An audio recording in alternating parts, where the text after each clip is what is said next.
Pabalik na kami ngayon sa baba ng bundok. Natapos na yung feeding program. Ayan sila lahat. Pabalik na. Natawid na namin yung dalawang ilog ulit mula kanina. Ito na ulit yung dadaanan namin. Pabalik ng pinakapatag. So medyo maglalakad na naman kami ng ilang kilometro ulit dito. Kailangan konting tiyaga. Medyo malayo na yung lakarinan naman to. Hindi ko alam kung nasa na yung guide na isa.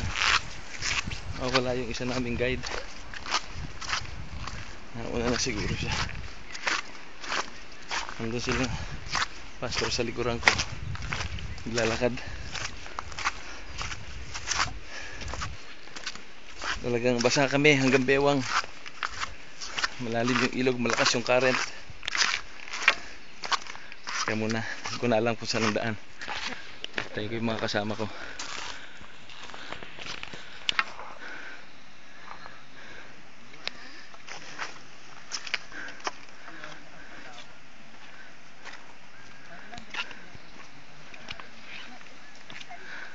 Ano po kami, Virgin?